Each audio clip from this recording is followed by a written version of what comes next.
Hi, I'm Derrick Jensen. This is Resistance Radio on the Progressive Radio Network. My guest today is Four Arrows, Wahinkpe Topa, whose Anglo name is Donald Trent Jacobs. He's a professor at Fielding Graduate University and formerly the Dean of Education at Oglala Lakota College on the Pine Ridge Indian Reservation, South Dakota. He was selected by the Alternative Education Resource Organization as one of 27 visionaries in education.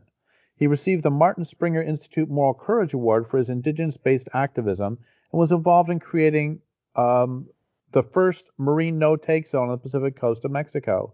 He's an American Indian activist and author of 21 books and numerous articles and chapters about Indigenous worldview applications for contemporary world issues. His most recent book is Sitting Bull's Words for a World in Crisis. In it, he shows readers how to use the, quote, CAT-FAWN connection, which we'll talk about later, to move from dominant to indigenous ways of understanding our place in the world, a technique Dr. Michael Fisher refers to as a dehypnotizing technology. He referred to that in Fisher's recent biography of Four Arrows entitled Fearless Engagement of Four Arrows. So first off, as always, thank you for your work in the world. And second, thank you again so much for being on the program. Well, thank you for having me. I think this is our fourth or fifth time, and it's always a pleasure. Oh, it's always a joy. Thank you. Tell me about your new book and its genesis. Well, I have been saying in the recent years, I think it started a year and a half ago when I was presenting at the University of British Columbia, and someone asked me, so, Four Arrows, do you think if we begin to embrace our original worldview that we can turn things around? And Derrick, it just came out of my mouth. I said no. And you could just see the audience, just tense up. This is before COVID, so maybe it was closer to two and a half years ago. But anyway, the logical question came right out after that. Well, then why are you doing this work? And I said, well, I want to be a human being, and being a human being is doing the kind of work that I'm doing to help others and adjust, in this world. That was kind of what I said. And I started thinking about, I guess I'm saying I don't have hope. And in that hopelessness, the sense of liberation became very, very strong. And over that time, whatever it's been 2 years or so since that presentation, a lot of students and people who have attended my seminars have said that first it pissed them off, or something like that, but now they feel liberated. So I started to do research on a book that Darcia Narvaez and I are writing. Long story short, I was asked to write for a different publisher a similar book, and I thought I'm going to write one about this idea, of going forward in the face of hopelessness. And I had, for the other book, I had been looking at all kinds of indigenous authors, and I'd gotten fascinated with the Lakota man that we refer to in the main English language as Sitting Bull. And as I read about him, I thought, he was doing the same thing. He had no hope. The buffalo had all been killed. Smallpox had wiped out most of his people. The Europeans were coming in droves. He knew that his days were numbered. He was on the run continually in spite of his rare resistance. But as I started to read the various biographies of him and the many interviews he did when he was in prison and when he in his little times with the Buffalo Bill show, wow! I mean, his generosity was nonstop. His humor was nonstop. His spiritual, he was mostly a sun dancer. That's really how I think of him, not as a warrior. And he sun danced even when he was on the run, doing prayers for the world. He was creative constantly. He was writing songs all the time. And as I was looking at this, I'm thinking, he didn't stop being a human being, and resisting, of course. I mean, that was part of it nonstop when everybody else was giving up. And I thought, if he can do that in that situation, which, is ostensibly as bad or worse than our COVID or many of the things happening, maybe not globally, with climate change. But I thought, you know what? I'm going to write a book to show how that worldview precept, and I chose, I think, 17 of them for that book out of the 40 that I put in my book, The Red Road. And then, I talk about how you can use this mnemonic CAT-FAWN to get to that place where he arrived, and how he implemented that particular worldview precept. So, I mean, I didn't hope that didn't go too long, but that's how sort of the etiology of the book. Oh no, please feel free to go on as long as you want. So I want to talk about CAT-FAWN in a few minutes, but before we get there, can you share with us, say a couple three of one of the many things I love about the book are Sitting Bull's words themselves that you chose, and then your analysis of them. And can you choose a couple three of your favorite of the things that he said, and then your and why you think they're important, and your spin on them? Sure. I mean, I the first one that comes to my mind while I'm grabbing the book is the precept, the indigenous precept that is about moving from fear to courage and then to fearlessness. And his quote really itself maybe is not so powerful, but the story behind it is. His quote was, he said he was in the context, he was captured and escaped, and he was on a desperate effort to get away when they came upon a freshly killed buffalo, and it was their only really food that they had seen in weeks, aside from some roots and stuff. So it was really life-saving, but they realized that wolf skinners had poisoned it, and so from that, what they did was very courageous in terms of them moving on and singing and making a song, doing a ceremony, and really praying for the buffalo. And the words he used that were translated when he described this to a reporter, he said, "Yeah, friends, hey, hardships pursued me. Fearless of them, I continue to live. Love of my people is the reason I'm doing this. Love of life is the reason I'm doing this." And I there's so many examples that I give about other things that he did, like getting just within shooting distance of some cavalrymen and sitting down and smoking the pipe, while the bullets landed around him.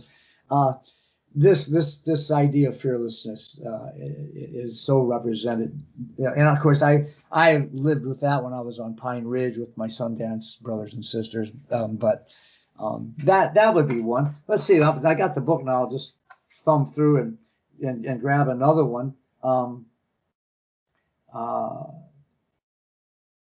Let's see. Here's one that says, this is about moving from a materialistic worldview to the non-materialistic worldview of Sitting Bull and our indigenous peoples that still have managed to hold on to the old ways. He says, "You hear me, friends. We have now to deal with another people, small and feeble when our forefathers first met with them, but now they're great and overbearing. Strangely enough, they have a mind to till the soil, and the love of possessions is a disease in them. These people have made many rules that the rich may break, but the poor may not." Yes, I think that shows his humor also, right? And of course, this idea of soil. I recently did a presentation on soil at a university with 3 experts in soil, And I went last, and I had a PowerPoint where I showed Theodore Roosevelt, Gandhi, Mahatma Gandhi, and Wendell Berry, three people that I really respect, who were talking about the importance of soil. And in each one of the quotes, they said something to the effect of, we got to take care of it so it takes care of us, and for survival.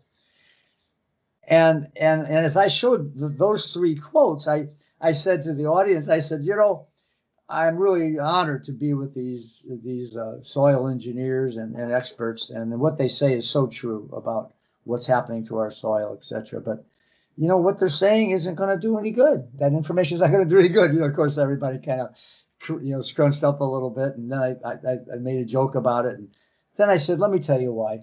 These are three people that I really respect who have said similar things about the importance of soil. And they're very, very powerful people. But I said, compare that with the one you're going to see next. And then I showed one of Chief Seattle.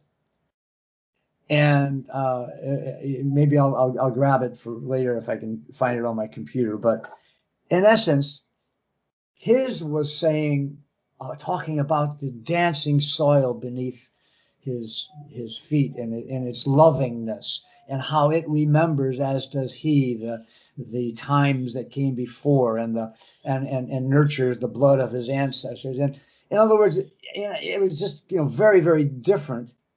And when I asked the audience, does anybody see the difference? Everybody raised their hand just about, and even ones I hadn't thought of were, but they all were about the relational.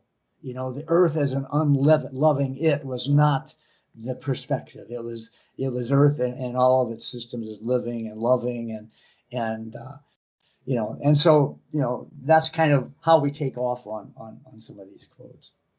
So I have to admit to you that I kind of set you up by asking for the quotes, because I was hoping in my heart that you would choose the one about tilling the soil, the one you just did. You had one out of 7. You had one out of 18 chances on that, so that's pretty good odds. But I think spirit works synchronistically between us, Derrick. It always has. Yeah, and one of the things I love about that quote is, and I'm not trying to take away from the absolute importance of the soil being alive, because it is the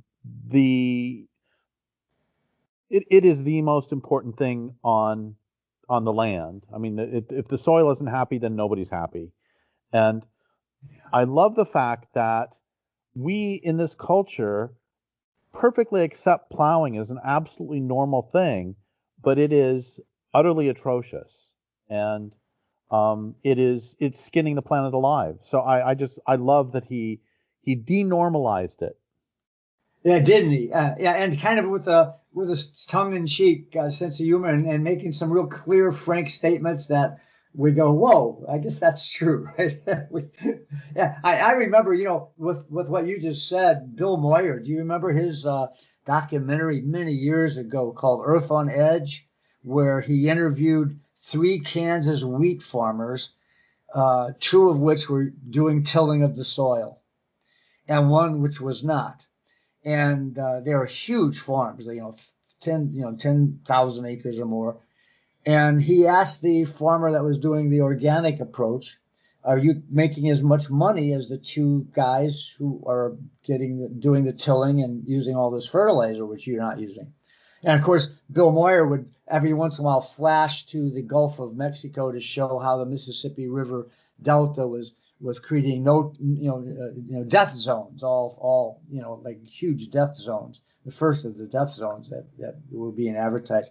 So anyway, he asked the two guys that were using the fertilizers, why do you use this when you're not making that much more profit, and you have to use more and more fertilizer because your soil's dying, and your neighbor doesn't? And long story short, I think there were 2 or 3 answers. One of them was they couldn't buy tractors or get loans or anything like that from the bank unless they were using fertilizing and tilling. That was in the loan, that that the big guys in the corporations that were selling that stuff got banks to say, hey, if they're not using this, they're not going to be a good risk. So the banks themselves were contributing.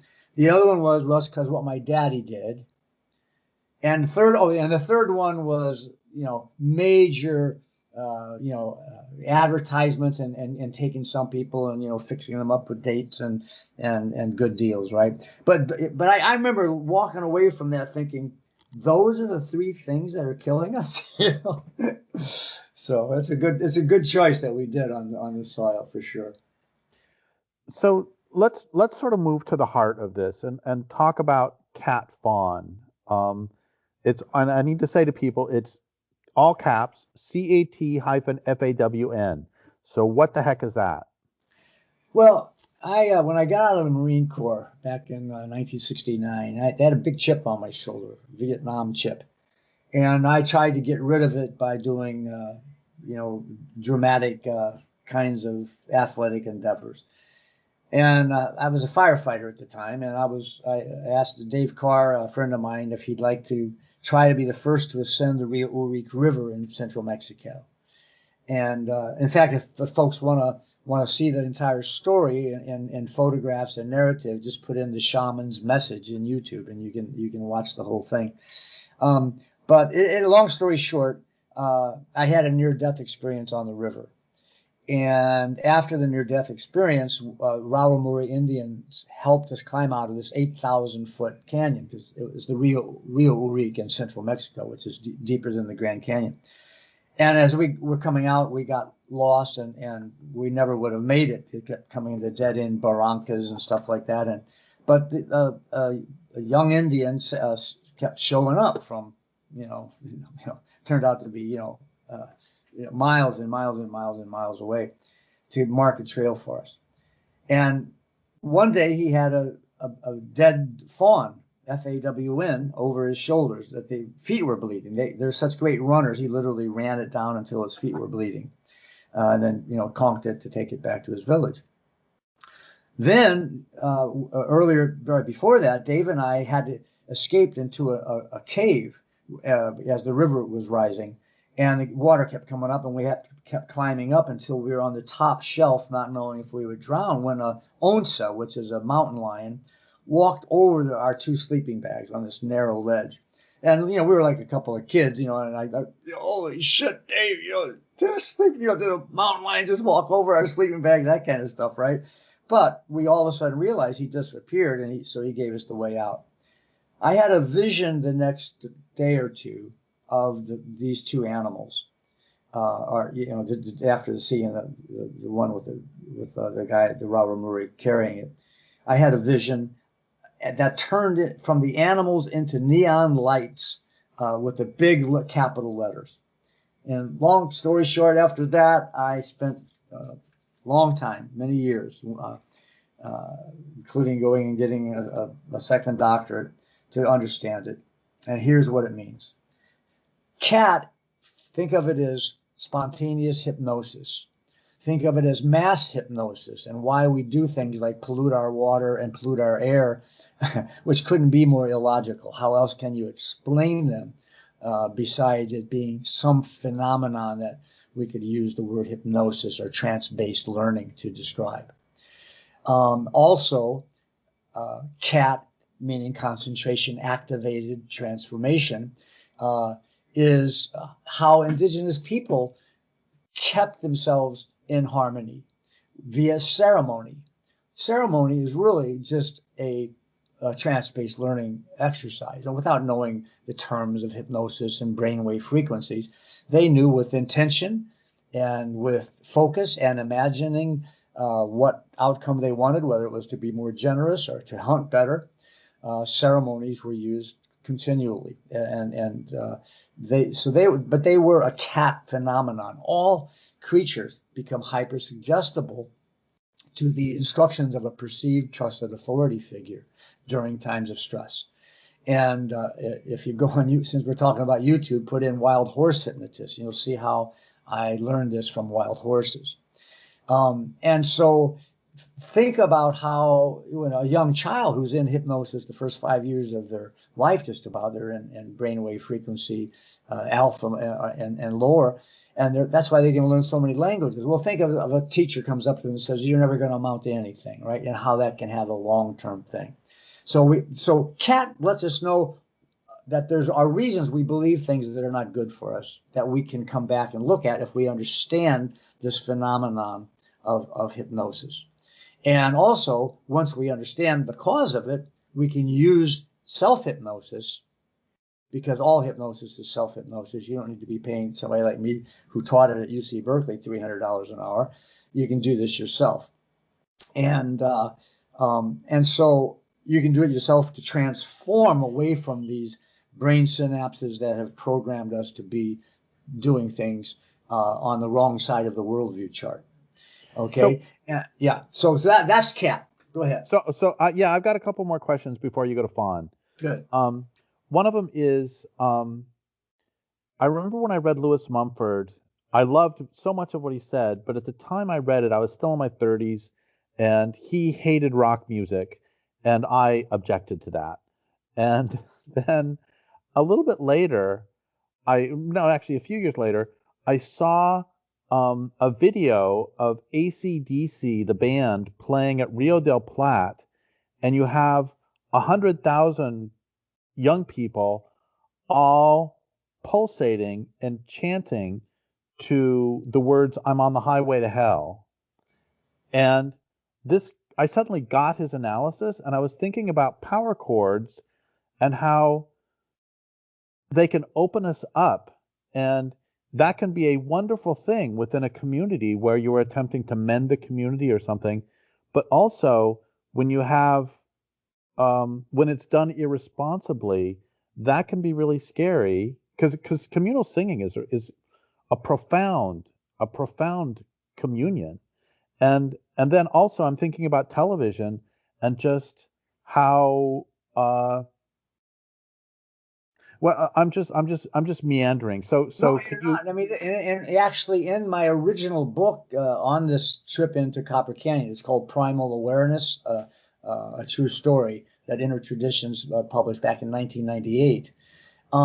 I use music as part of FAWN, the W in words, because music has always been a powerful form of communication for Indigenous people. And then afterwards, when colonization started, it was used. I was used in the Marine Corps to get me gung ho, right? The marching music and what we know, in the Marines, that people put earphones on in battle with hard rock music that is instigating the emotions to kill. And then music can also have very healing. There's a lot of therapies that use music for healing, and so music is a important part of both the hypnotic phenomenon, which is inseparable from the fear, authority, words, and nature aspects of life, which is what the fawn represented. So I think it's good to bring that up. And I'm a musician myself, and I know that I can have different moods listening or playing music, and I think that music is a part, and drumming is a part of all, have been parts of ceremonies for hundreds of thousands of years in our indigenous culture. And I want to say one more thing, which is I was talking to Jeanette Armstrong way back in the 1990s, and she said that something she was going to have to do that weekend was go help a woman who had been abused, and she got away from her abuser, and she was working on healing. And one of the things Jeanette said to me was, so when I'm up there, we're going to use some specific symbols and tones that will basically allow us to interact more directly with her psyche, such that we can accomplish, we hope, in a weekend, what might take 10 years of therapy. And the point was that there are, I'm just validating what you're saying of there are ways that specific, I don't know, symbols or there are ways that there are ways of imparting knowledge, both for good and for bad, that are far beyond what we think about on a day-to-day basis, most of us. Right, and words are probably the most powerful in the English language, which is a noun-based language. They are symbolic concretations of ideas that have been programmed in us. Whereas in indigenous languages, it's really hard to concretize anything, because like if you ask what kind of tree is that, you can't say it's an oak tree. You got to know whether the wind's blowing, whether there's a nest in it, whether it's what time of year it is, etc. Right? And so, but in addition to words, which are symbols, there are many other kinds of symbols that have this. And in terms of the musical tones, this gets into the idea of understanding hypnosis. Really, when I taught it at UC Berkeley, I would just say, look, all it is believing in an image deeply while you are out of beta, which you and I are in right now. While you're in a lower brainwave frequency, alpha is sufficient. I mean, I had my appendix taken out with alpha without using any anesthesia at Kaiser, and so it's such a powerful tool, but it's been taken away from us, and it's been given to only professionals who can use it, or all the Abrahamic religions say it's of the devil. So even though they use it themselves, they don't let anybody else use it. Salesmen use it, right? I mean, there's strategies they use. The double bind strategy, which can be used to save someone's life. As I write in my Prentice Hall book, Patient Communication, you come up to somebody and say, would you be more comfortable with your arm at your side or on your belly? Somebody that's in glass and blood. And they will choose one or the other if they're in spontaneous hypnosis. Then you can just go ahead and say, well, good, let that comfort begin to move through your body. And when I count to 3, let your blood pressure start to go down. And, I mean, these kinds of processes are so natural to us. And, Einstein said, imagination is more powerful than knowledge. But we've lost them. And so CAT is bringing it back into our control. And, with a piece of dental floss on a paper clip, your audience can just have their elbow on a table and hold the paper clip just about a quarter inch above the table, and imagine it going around. And if they don't think about it or challenge themselves as they're doing it, or be freaked out when it happens, which happens a lot, the ideomotor neurons in their fingertips will actually move the pendulum in the direction they see, and it'll get stronger and stronger the more they concentrate. Well, that's just how the body works. Edmund Jacobson figured that out in 1939 with tennis players. But the trick is, now you just paid the equivalent of $300 for somebody, to hypnotize you. You're in hypnosis. Now all you got to do is double task and have a clearly, not to think about directive, to also imagine while the pendulum is still going, because that means you're in an alpha brainwave frequency. So, I mean, it's such a simple thing, and yet it requires the skill of knowing through the metacognitive reflection of fear, authority, words, and nature. What am I afraid of that has caused this problem? On whose authority do I have the problem? What words do I use to describe the problem, and are they accurate and honest? And how have I not, or have I used nature as a teacher? And you take those things and you combine them. This is like one of my students now is doing courses at CAT-FAWN.com on using video work that I've done to try to certify people in CAT-FAWN. He just started it, but I just read an article that came out that's by Liliette Vasseur, who's the UNESCO chair in sustainability, and in it she's saying that she quotes what I quoted in my article in The Nation on what the media missed from the biodiversity report from the United Nations about 1 million more species going extinct, etc. And here they repeat that. The saying, worldview is what it is. And changing our worldview is the most urgent course of action we must undertake to cease acting on the world in a destructive way. That's the last sentence in their UNESCO chair of sustainability paper. And yet they don't know how to do it, right? So I'm putting out in the Sitting Bull's Words book, which we managed to get, for under $20, because that was the deal I made with the publisher. That each one of the scenarios on how to move into that worldview, a simple little exercise on how CAT-FAWN will work. And if we can get enough people doing it, maybe we, future generations will pick it up when we rebuild, huh? So let's talk about some of the specific chapters / worldviews that need to be changed, and how CAT-FAWN could. Let's go through that process for you. Just choose one of the topics and say where we are, where we should be, if "should" is the right word, and how CAT-FAWN would get us there. Sure. Well, I mean, maybe one of the most easy to understand. I mean, I'll just really quickly just read a few of what we're talking about.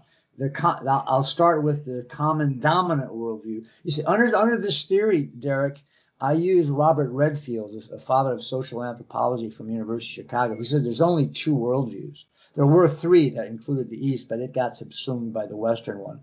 And that there's only really two major worldviews. They're much deeper than a culture.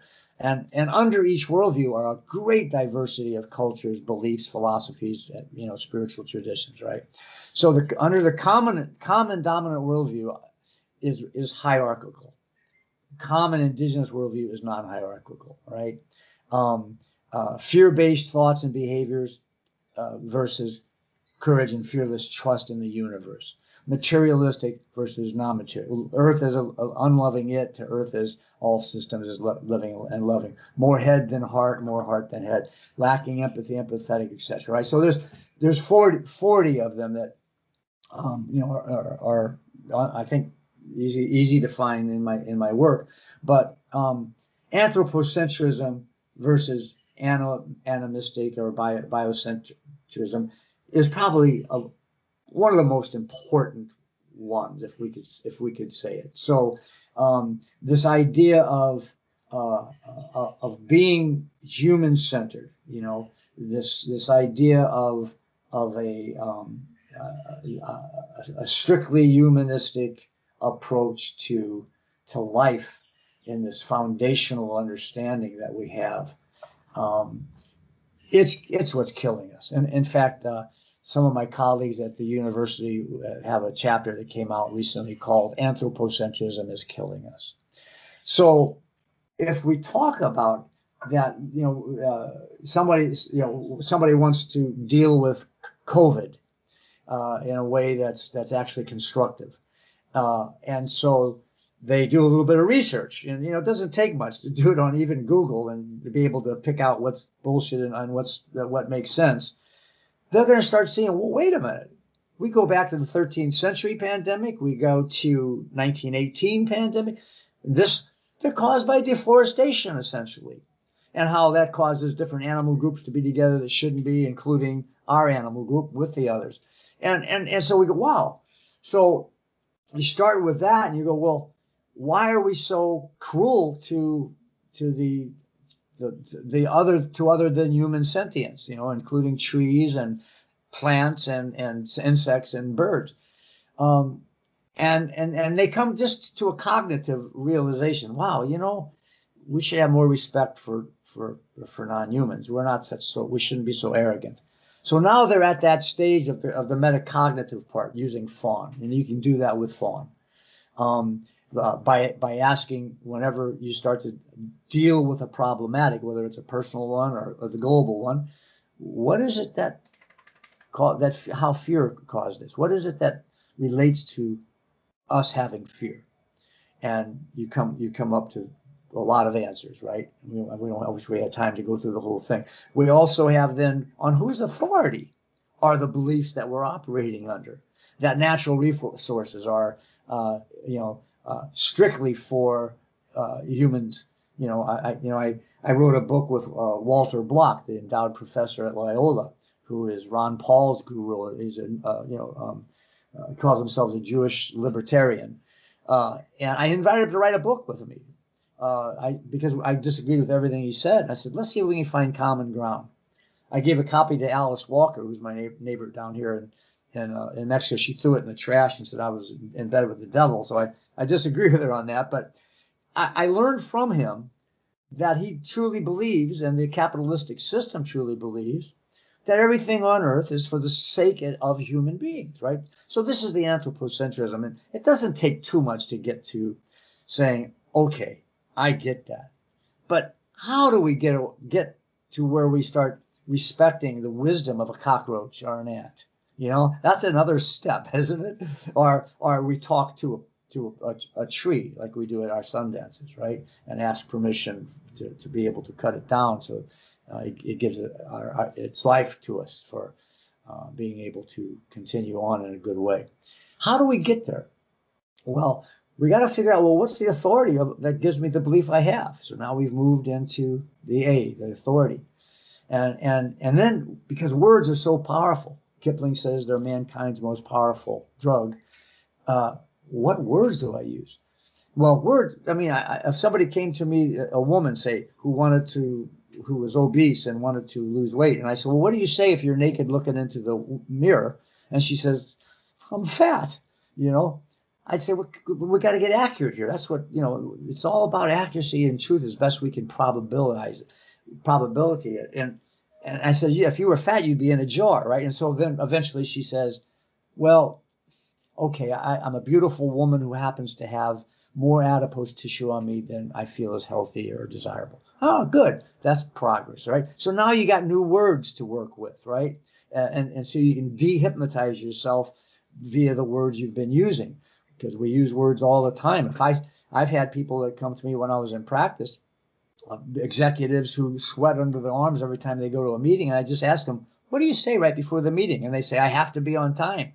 I said, change it to I want, and call me back, and we'll see if you really still need to come for hypnosis.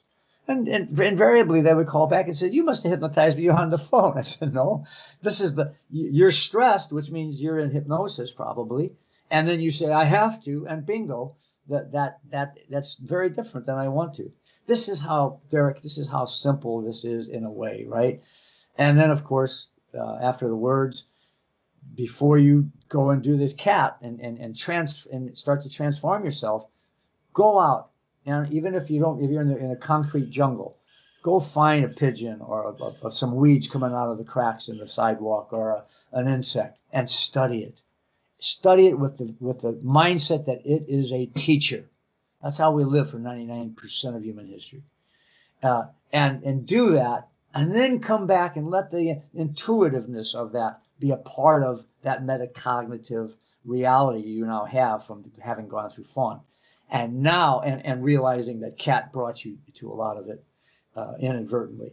And now sit down, get your pendulum out, or go on the YouTube and find a million ways to do self-hypnosis, and allow yourself to go into hypnosis with the right imagery, positively phrased words. Like a golfer can't say, I'm not going to hit the ball in the sand trap, because those words will prevail and he'll hit it. He'll say, I'm going to hit it into the fairway, right? So sit down and do that, and allow yourself to just go into that alpha state as you believe in that image. And then as soon as you can, do an in vivo, what we call an in vivo exposure. That means go out and practice some evidence for it, some proof that you now see non-humans in a very different way, right? And then keep doing the practice. The better you get at it, the more you transform.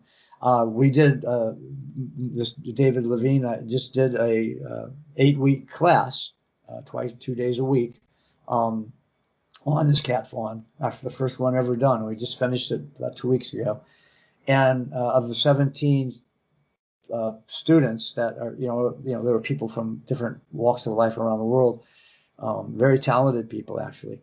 they I got 9 letters back saying that it was completely transformative, which is the experience that I've had with it, personally over the years. One of the things that I love about everything you're saying is that it, for me at least, really demystifies all of these processes. Like when you say, find a pigeon, find some weeds in the sidewalk, it really is. I mean, you don't have to go out and then go, oh, this is my spiritual teacher, and make this, big big deal of it. It's simply in many ways just taking a walk and being present on the walk and being present to the pigeon, and having the faith that the pigeon is just another being. Exactly. Another being, and one that has been here maybe before you and has survived in ways that you don't know. So I add the teacher quality to that there's something to be learned, which you can say for other human beings as well, but other human beings can be much more deceptive or incorrect. You're not going to find a pigeon that's not doing his best unless it's in a cage necessarily, right? I mean, I think we only have a minute left, but I'll just give you an example of how powerful that is. Oh, we still have 5 or 6 minutes. We're good. Oh, good. All right, well, I won't rush it so much as I've been talking so fast. Okay, so I remember I was going for my last Sundance, and I was no longer living on Pine Ridge. I was now up at altitude in Idaho in cool weather. And I heard on the radio that the temperature for the Sundance was going to be 114 degrees in South Dakota. And I was not acclimated like I was in previous Sundances. And I told my wife, I said, I don't know, I can go 4 days without water. And she said, well, you going up on the mountain? I said, yeah. So I went up from what we call an ombleche, crying for a vision, literal translation. And I put my tobacco ties in a circle, and I sat inside of it. I sang my Lakota songs. And right away, a rat-like creature came out of the woods and the weeds that I had made a little clearing, and started eating some of the tobacco out of one of the ties. And I just reactively kind of kicked it away out of my circle. And as soon as I did, I realized how stupid I had been. Oh my gosh, this was probably the vision. Now I'm going to be up there for another 23 and a half hours or more, and I'm not going to get a vision. I'm thinking those kinds of ways, right? I wasn't, I was now in Idaho and a different mindset, and I hadn't gotten settled into this alternate reality. But thank goodness it came back. About 5 minutes later, it just waltzed in, started eating some tobacco, and it turned and sat down in the center of this maybe 3 feet diameter circle of tobacco ties, like a mascot or a pet dog.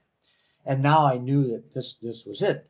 Well, long story short, I didn't have any knowledge about flora and fauna in Idaho. And I didn't have a medicine person that had that special knowledge around. So what did I think of? I can't wait to get down and go to Google on the computer, right? And so I come back, I make my fire for the lodge, and I can't talk to my wife until I'm done with that, and I burn my clothes and stuff. But I go on Google and I put in rodents of North America, and I find this thing. It was a kangaroo rat, and it had a Latin name, I remember. And what it said was, quote, the only mammal in North America that can go a lifetime without a drop of water. And my fear was that when you do the dance, you're out in the sun from sun up to sundown. You're not drinking water for 4 days.